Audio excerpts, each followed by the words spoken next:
Question number 1. Is there any clinical tip to increase resin adhesion over the enamel layer? You don't need to worry when you just follow the conventional way of resin cementation. Here's a quick refresher on the cementing method I mentioned earlier. Do the acid etching and light cure the adhesive resin. Sandblast the inner surface of the laminate and then do the sealing treatment. Light polymerize for the sufficient time to make the resin to be cured perfectly.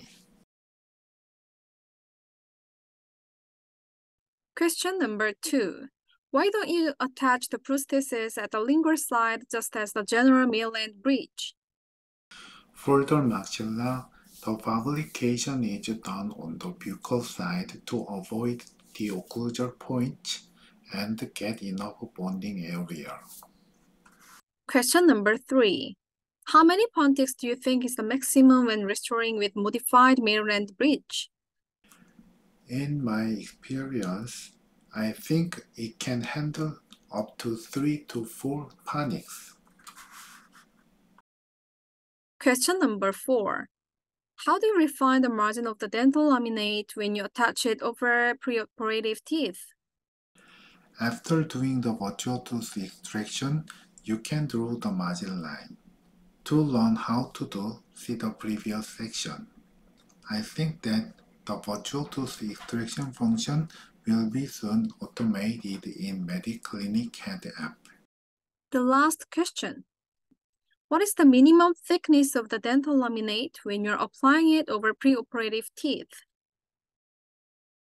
Let's summarize what we've learned so far. For sufficient strength of the Mervent bridge, you need to consider the following. First, the laminate must have a thickness of at least 0.7 mm. This is reflected by increasing the minimum thickness to the maximum value in the parameter settings. Secondly, the connections should be designed to be thicker. This is easily expressed by extending the laminate margin line lingually. The third is on vertical printing direction, which will help prevent it from breaking easily. The fourth is a strong resin bond.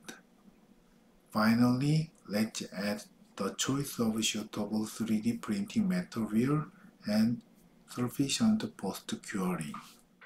Alright, that's all about it for today. You'll be able to watch this webinar on our YouTube channel and Medit Academy shortly. We would appreciate your feedback, and if you have any questions, please contact us meditedu@medit.com. Thank you for being here, Dr. Kim.